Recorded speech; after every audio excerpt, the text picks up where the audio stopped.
आप सभी को प्यार भरा नमस्कार। बहुत बहुत स्वागत करता हूं इस सेशन में।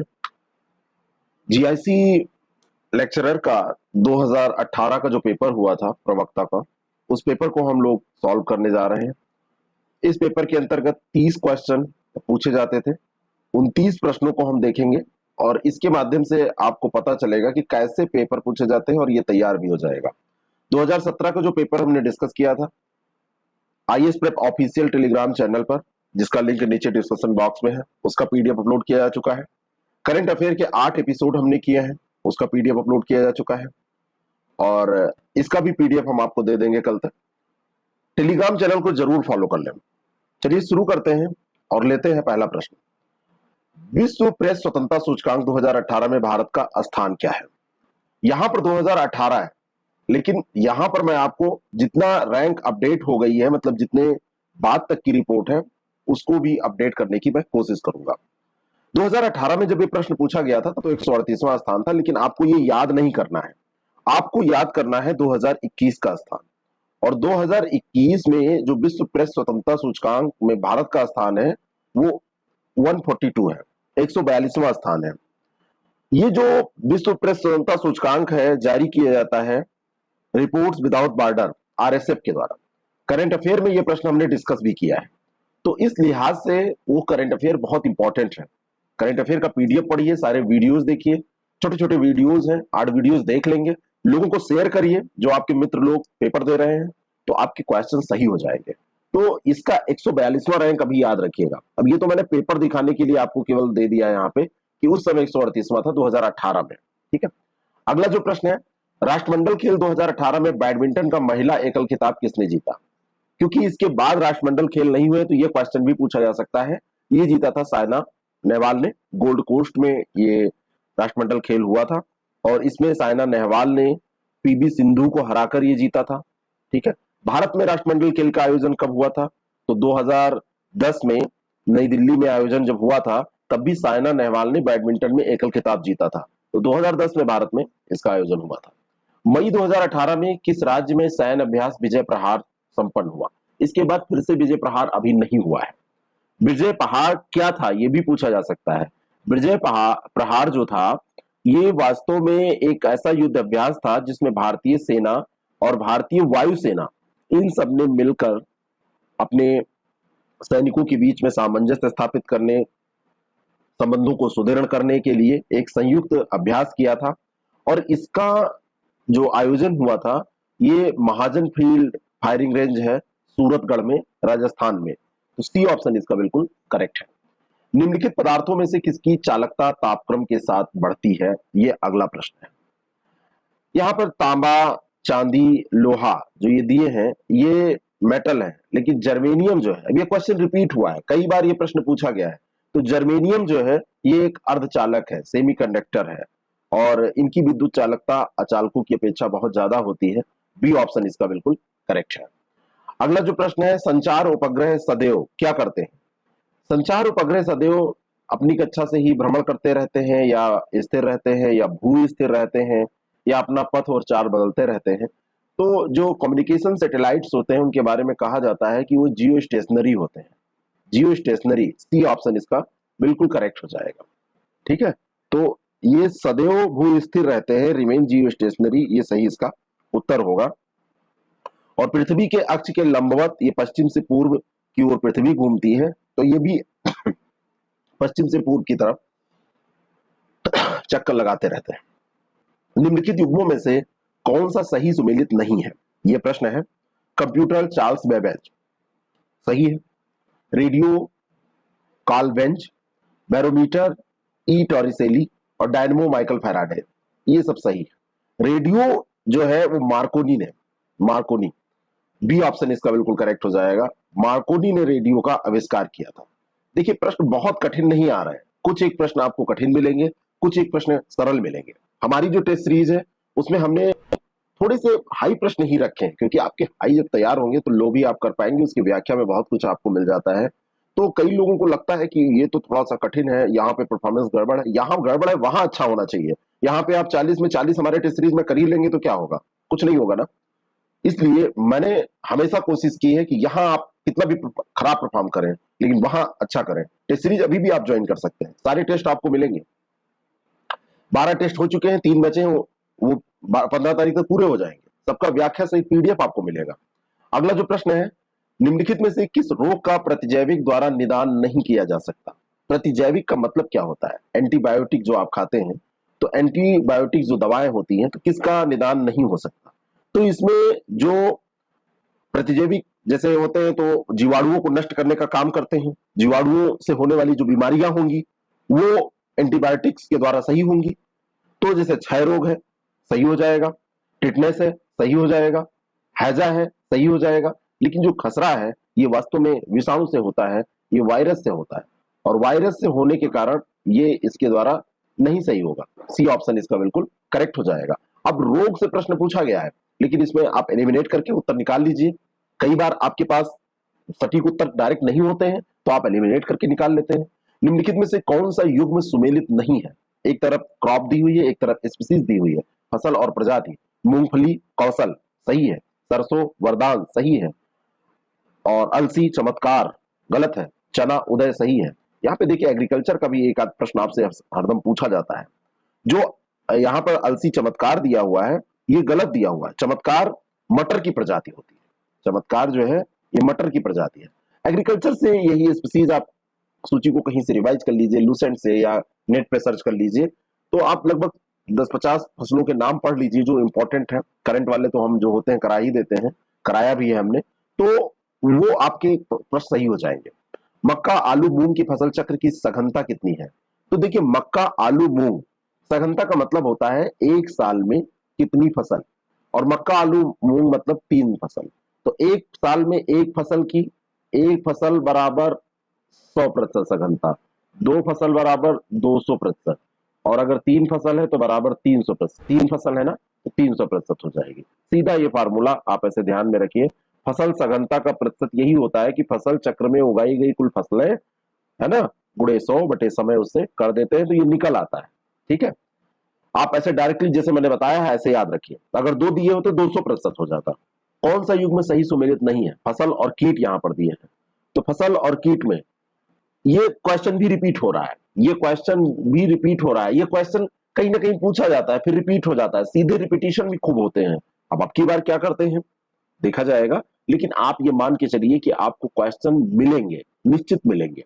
जो आपने देखे हैं वहां से रिलेटेड क्वेश्चन मिलेंगे, टेस्ट करेंगे तो उससे रिलेटेड क्वेश्चन मिलेंगे। मूंगफली फली छेदक, और चना फली छेदक, और धान बंका मक्का तना छेदक। तो मक्का में तना छेदक होता है, धान बंका सही है, चना जो है ये फली छेदक सही है। लेकिन जो मूंगफली फली छेदक दिया है ये गलत दिया है। मूंगफली में सफेद गिटार अगर दिया होता तो सही हो जाता, सफेद गिटार इसमें हो जाता है, ये सही हो जाता। ठीक है, ए ऑप्शन इसका करेक्ट हो जाएगा क्योंकि यही सुमेलित नहीं है। एसआरआई विधि संबंधित है। एसआरआई विधि, एसआरआई का मतलब होता है सिस्टम ऑफ राइस, क्या इंटेंसिटिफिकेशन होता है इसका, आई फॉर इंटेंसिटिफिकेशन होता है। तो राइस से संबंधित है, सीधे फुल फॉर्म ही आप जानेंगे तो इसको कर लेंगे, धान से संबंधित है ये। ठीक है, और ये मेडागास्कर के एक पादरी थे हेनरी डी लॉलिना, तो मेडागास्कर के थे और हेनरी डी लॉलिना इनका नाम था, हेनरी डी लॉलिना, उन्होंने ही ये विधि खोजी थी। इसको श्री विधि के नाम से भी जाना जाता है। किस विधि के नाम से? श्री विधि के नाम से भी इसको जाना जाता है, जो ये वाली विधि है। निम्नलिखित जनगणना वर्षों में किसे महान विभाजन का वर्ष कहा जाता है? ये प्रश्न तो इतनी बार पूछा गया है। 1921 को कहा जाता है, बी ऑप्शन इसका बिल्कुल करेक्ट हो जाएगा। 1921 का जो वर्ष है उसको महान विभाजन का वर्ष कहते हैं। अगला जो प्रश्न है, राष्ट्रीय परिवार स्वास्थ्य सर्वेक्षण के चतुर्थ चक्र के अनुसार वर्तमान में टीएफआर कुल कितना है, यानी कि कुल प्रजनन दर बच्चे प्रति महिला, कितने बच्चे पैदा हो रहे हैं? तो ये 2015-16 का जो आंकड़ा है उसके अनुसार 2.2 था। ए ऑप्शन इसका करेक्ट हो जाएगा। जो टीएफआर है, टीएफआर उस समय 2.2 था।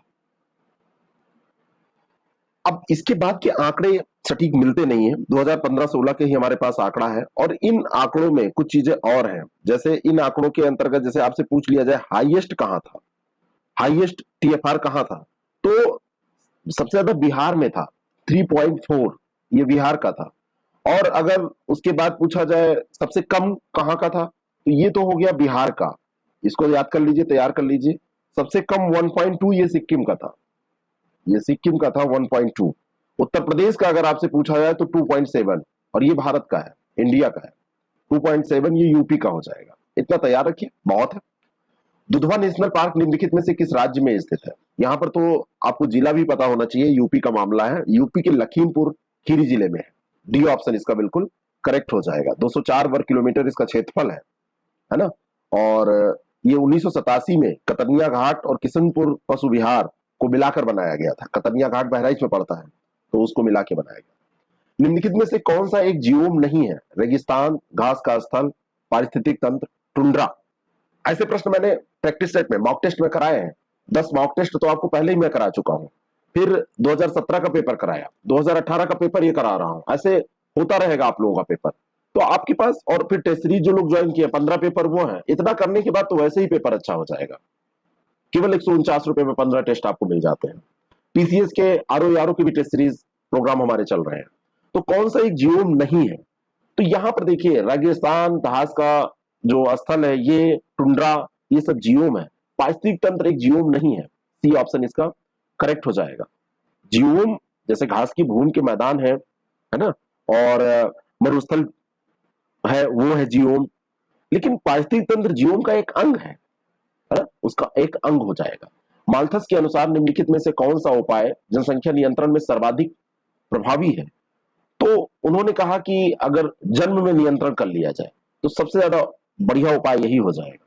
प्रिंसिपल ऑफ पॉपुलेशन 1798 में इन्होंने प्रकाशित किया था, और प्रिंसिपल ऑफ पॉपुलेशन में इन्होंने बताया था कि जो जनसंख्या की वृद्धि है वो जो है वो जनसांख्यिकीय परिवर्तनों के बारे में इन्होंने बात की थी। साथ में इन्होंने सांस्कृतिक और आर्थिक परिवर्तनों के बारे में, तो इसमें इन्होंने बताया जनसंख्या जो है वो बढ़ती है ऐसे जैसे स्क्वायर में बढ़ती चली जाती है। आप सिंपल भाषा में मैं समझा रहा हूं आपको। और जो संसाधन है वो ऐसे बढ़ते हैं, 1 2 3 4 ऐसे। बात समझ में आ रही है? और ऐसे में यहीं पे बैलेंस गड़बड़ हो जाता है। बिल्कुल सामान्य भाषा में मैंने आपको बताया। तो उन्होंने कहा कि अगर विवाह न हो, उन्होंने कहा कि अगर जन्म में नियंत्रण कर लिया जाए, है ना, विवाह के पहले ब्रह्मचर्य का पालन किया जाए, और विवाह के पश्चात जनसंख्या को कंट्रोल करने का काम किया जाए, ये जितनी भी थ्योरी है ये सब माल्थस की थ्योरी है। बात समझ में आ गई? तो जन्मदर घट जाएगी, ऐसा इन्होंने कहा था। निम्नलिखित में से किस राज्य में 2011 की जनगणना में जनसंख्या का ह्रास अभिलिखित हुआ? तो कौन सा राज्य था? 2011 की जनगणना से आपसे यह प्रश्न पूछा जा रहा है। तो नागालैंड में निगेटिव रेट था। नागालैंड का जो जनसंख्या वृद्धि दर था वो नेगेटिव था, ठीक है। और नागालैंड का मतलब ये कम हो गया था, पहले की अपेक्षा ये कम हो गया था, ठीक है। यहाँ पे मणिपुर में जो दिया है, मणिपुर में बहुत ज्यादा था 24.5, और यहाँ पे जनसंख्या का ह्रास 2011 में नागालैंड में दर्ज किया गया था। तो सी ऑप्शन इसका बिल्कुल आप याद रखिएगा। निम्नलिखित में से कौन सी नदी ऑस्ट्रेलिया में नहीं बहती है? अब ये क्वेश्चन भी पूछा गया है, कई बार पूछा गया है ये प्रश्न। Hunter river, Flinders reverse, orange reverse, Gilbert reverse, कौन सी नदी है जो नहीं बहती? तो इसमें जो ऑरेंज रिवर है, ऑरेंज रिवर जो है ये दक्षिण अफ्रीका की, साउथ अफ्रीका की नदी है। बाकी जो नदियां यहां पर दी हुई हैं, ये नदी आपकी हंटर, फ्लिंडर्स और गिलबर्ट, ये ऑस्ट्रेलिया की नदी है। हमारा आप क्लास करिए, उसमें सब हमने इसको समझाया है। आपको मॉक में कहीं ना कहीं ये टेस्ट मैंने किसी न किसी बहाने आपको कराया होगा, ये क्वेश्चन दिया होगा। निम्नलिखित में से किस राज्य में तेल शोधनशाला नहीं है? कौन सा राज्य है? गुजरात, केरल, छत्तीसगढ़, पश्चिम बंगाल, कहां नहीं है? तो छत्तीसगढ़ में यहां पर आप देखेंगे तो आपको नहीं मिलेगी, क्योंकि गुजरात में तो आपकी बड़ी बड़ी रिफाइनरीज है, एसआर की है, रिलायंस की है ना। जामनगर में आप देखेंगे, केरल में आप जाएंगे कोच्चि में आपको मिल जाएगी, पश्चिम बंगाल में हल्दिया में मिल जाएगी, छत्तीसगढ़ में नहीं है। अधिकतर तटीय राज्यों में ये सब रहते हैं ना, जहाँ पे ऐसा नहीं है। मथुरा में भी है, मथुरा यूपी में पड़ता है, वहां पे रिफाइनरी है, लेकिन अधिकतर मैं बोल रहा हूं, अधिकतर मतलब ये नहीं होता है कि हर जगह। हमारे संविधान के किस भाग में पंचायती राज के 3 सोपानों की व्यवस्था की गई है? अब ये क्वेश्चन सीधा रिपीट कई बार ये पूछा गया है। तो ये जो है ये भाग 9। अब देखिए, अब आ रहा है क्वेश्चन, रिपीटिशन दिखाना है तो मैं इसको दिखा रहा हूं आपको भाग 9 में, ठीक है। और आपको मैं बताता हूं कि अगर आप 5 साल का पेपर वगैरह देख लेते हैं तो बार बार वही क्वेश्चन मिलने लगते हैं। भारत में किसी राज्य के राज्यपाल को पद और गोपनीयता की शपथ कौन दिलवाता है? बहुत इंपॉर्टेंट प्रश्न है, और ये दिलवाते हैं राज्य के उच्च न्यायालय के मुख्य न्यायाधीश। सी ऑप्शन इसका बिल्कुल करेक्ट है। अनुच्छेद 159 के तहत राज्यपाल अपना पद ग्रहण करने से पूर्व उस राज्य के संबंध में अधिकारिता का प्रयोग करने वाले उच्च न्यायालय के मुख्य न्यायाधीश या उसकी अनुपलब्धता अगर है तो जिसको भी उच्च न्यायालय के न्यायाधीश नियुक्त करेंगे या वरिष्ठतम न्यायाधीश, नियुक्त करने की बात यहां पे छोड़ दीजिए, वरिष्ठतम न्यायाधीश, तो वरिष्ठतम न्यायाधीश उनको शपथ दिलाता है, लेकिन है तो उच्च न्यायालय का मुख्य न्यायाधीश दिलाएगा। भारत के राष्ट्रपति पर महाभियोग चलाने के लिए कम से कम कितने दिन की पूर्व सूचना आवश्यक है? बेसिक सा प्रश्न, कितना सरल है, 18-17 वाले से सरल पेपर है ये, तो ये 14 दिन। बी ऑप्शन इसका बिल्कुल करेक्ट है। अगर राष्ट्रपति पर महाभियोग आपको लगाना है तो इसके लिए आपको 14 दिन पूर्व सूचना देनी पड़ेगी। आर्टिकल कौन सा है? आर्टिकल 61 है, जिसमें राष्ट्रपति पर महाभियोग चलाने की प्रक्रिया दी गई है। 14 दिन पूर्व लिखित आपको देना पड़ेगा और फिर सदन में कम से कम 2/3 बहुमत से उसको पारित कराना पड़ेगा। और अगर सदन में ये पास हो गया, संसद का यह आरोप हो गया कि कोई एक सदन ने किया तो दूसरा सदन जांच करेगा कि इनको हटाया जाना चाहिए राष्ट्रपति महोदय। बड़ा कठिन प्रोसेस है, ऐसे नहीं हटाया जा सकता। अगर राष्ट्रपति बड़ी आसानी से हटाया जाएगा तब तो दिक्कत हो जाएगी। भारत में स्थानीय स्वायत्त शासन का जनक किसे कहा जाता है? तो स्थानीय स्वायत्त शासन का जनक रिपन है। बी ऑप्शन इसका बिल्कुल करेक्ट है। 1882 में स्थानीय स्वायत्त शासन का प्रस्ताव भारत में ये रिपन के कार्यकाल में पास हुआ था, इसीलिए इसको फादर ऑफ क्या कहा जाता है? Self government, father of self government कहा जाता है इसको। 1882 की ये बात है। निम्न में से किसने दिल्ली को विश्व के उत्कृष्टतम शहरों में से एक के रूप में बताया था? बताइए। तो ये था इब्न बतूता। और इब्न बतूता कहां का था? ये मोरक्को का निवासी था। कहां का? मोरक्को का। जब आप प्रश्न देखें और उत्तर निकालने लगे, आपको लगे कि ये कहीं सुना हुआ है, लगने लगे कि हाँ ऐसा प्रश्न हमने कहीं किया था, तो आप सही दिशा में जा रहे हैं, तैयारी कर रहे हैं। बाकी अब क्या मैं बताऊं, कुछ नहीं मैं कह सकता। कई बार ऐसा भी होता है कि लोगों को आइडिया नहीं रहता है खुद भी, और जब वो थोड़ा सा जैसे कोई उनको फॉलो करता है या कुछ ऐसा होता है तो थोड़ी समस्या होती है। तो आप हमेशा किसी का भी मैटर आप लीजिए, देखिए कि वैसे क्वेश्चन क्या आ रहे हैं, तो आपको अगर ऐसा मिले तो आप उसको फॉलो करिए। किसी का भी मैटर हो, बहुत बढ़िया मैटर है, तो इस तरीके से इसको आप तैयार करिए। मोरक्को का ये निवासी था, आया था, मोहम्मद बिन तुगलक के दरबार में आया था। मोहम्मद बिन तुगलक के दरबार में ये आया था। हमारा एक डेली 30 कार्यक्रम चलता है, जिनको वास्तव में रियल में तैयारी करनी है, एक टॉपिक के 20 क्वेश्चन 10 क्वेश्चन करंट अफेयर के डेली हम डिस्कस करते हैं, तो वो उनके लिए बहुत रामबाण कार्यक्रम है, उसको ज्वाइन करें। वो लोग यूट्यूब पे फ्री में चलता है। पीडीएफ अगर उसका चाहिए, मंथली टेस्ट आप देना चाहते हैं तो 109 का सब्सक्रिप्शन है, नहीं तो फ्री में देखिए उसको, लोगों को शेयर करिए। अर्थशास्त्र पुस्तक के बारे में यहाँ पे देखिए, बड़ा क्वेश्चन पूछ लिया गया। ये भारतीय राजशासन के संबंध में उपलब्ध प्राचीनतम उत्कृष्ट रचना है। दूसरा है कि इस पुस्तक में मौर्य साम्राज्य का शासन तंत्र का कोई उल्लेख नहीं है।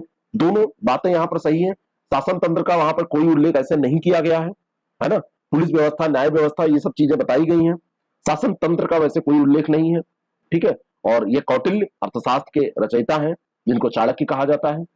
अगला जो प्रश्न है, घबराना नहीं है बड़े प्रश्न से, बड़े प्रश्न सरल होते हैं। सूची फर्स्ट और सेकंड को मिलाइए। चंद्रगुप्त प्रथम, समुद्रगुप्त, चंद्रगुप्त द्वितीय, कुमारगुप्त प्रथम, उनकी पत्नियां कौन कौन सी थी, तो इनको मिला देना है। चंद्रगुप्त प्रथम की अगर आपको याद है तो कुमार देवी उनकी पत्नी थी, तो ए का 3 सेट करिए। अब लेकिन ए का 3 देखिए 2 में दिया है, अब बी का 1 होगा या डी आप मिला लीजिए तो आपका सही होगा। अगर कुमारगुप्त प्रथम की पत्नी आपको पता है कि अनंत देवी थी, तो इसको डी का 4 कर दीजिए, तो इसका सही उत्तर सी हो जाएगा। ए का 3, बी का 1, सी का 2, सही सी उत्तर हो जाएगा। कोई 2 मिलाना पड़ेगा, अधिकतर 2 मिलाने से काम चल जाता है, कभी कभी 1 मिलाने से, नहीं तो नॉर्मली 2 मिलाने से। अब समुद्रगुप्त की जो पत्नी है वो दत्ता देवी हो जाएंगी, 3 का 1, और ये चंद्रगुप्त द्वितीय की कुबेर नाग हो जाएंगी, तो ये सी ऑप्शन इसका करेक्ट है। निम्नलिखित में से किस ग्रंथ में कहा गया कि जो संस्कृत भाषा शुद्ध नहीं बोल सकते उन्हें मलेच्छ कहा जाता है? और ये बात कही गई है शतपथ ब्राह्मण में। इसमें कहा गई है, कही गई है शतपथ ब्राह्मण में कहा गया है, उसी में यह बात कही गई है ना। मलेच्छ का प्रयोग हुआ है। मलेच्छ उन्हें कहा गया जो संस्कृत भाषा शुद्ध नहीं बोल पाते, तो हम सब मलेच्छ हैं उनके उस शतपथ ब्राह्मण के आधार पर। संस्कृत भाषा कौन भाई, जो लोग बोल लेते हैं उनको छोड़ के। चलिए मैथ के भी प्रश्न पूछे जाते हैं। अनुरिमा 10,250 का निवेश 4% प्रतिवर्ष की दर से साधारण ब्याज पर करती है, जिसमें उसे कुल 12,710 रुपए धनराशि प्राप्त होती है, और ये धनराशि पाने के लिए उसने कितने वर्ष के लिए निवेश किया? सिंपल सा है, आप अंतर निकालिए दोनों का। 12,710, 10,250, अंतर निकालेंगे तो आ जाएगा 6, ये 60, और आपका 6 जीरो और इधर आ जाएगा ये 4, 2460 आ जाएगा। और 2460 को अब आप निकाल दीजिए 10,250 पे।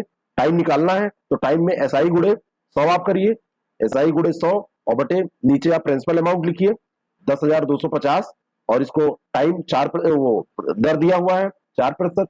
टाइम आपका निकल आएगा तो इससे आप डिवाइड करिए। जब इसको आप काटेंगे पीटेंगे तो 6 आ जाएगा आपका उत्तर। ए ऑप्शन इसका बिल्कुल करेक्ट हो जाएगा। ठीक है ना, काट दीजिए। ये 25 आ गया, इसको कटिए तो ये 4 आ गया, 41 आ गया और 41 से आप इसको काटिए 246 है, 6 चौक 24 तो ये 6 आ जाएगा। तो 6 वर्ष इसका सही उत्तर हो जाएगा। अगला जो प्रश्न है वो गणित, भौतिकी और जीव विज्ञान की सीटों का अनुपात क्रमशः 5, 7, 8 है और इन सीटों में क्रमशः 40%, 50% और 75% की वृद्धि का प्रस्ताव आया है और इन विषयों में वृद्धि हुई सीटों का अनुपात क्रमशः क्या होगा? तो आप इसको लगा दीजिए, बड़ा सरल सा प्रश्न है। 5 गुणे आप इसको 100 था तो 140, तो 5 गुणे 140 हो जाएगा जो नया अनुपात निकालेंगे। 7 गुणे ये 50 है यानी 50% बढ़ा तो 7 गुणे 100 था 150 हो गया तो 7 गुणे 150 और ये 8 है, 8 गुणे 75 यानी कि 175। अब इसका जो भी आए, ठीक है, यही रेशियो हो जाएगा तो इसको आप कॉमन लेके काटेंगे तो 2:3:4 इसका सही उत्तर आ जाएगा। ए ऑप्शन इसका करेक्ट हो जाएगा।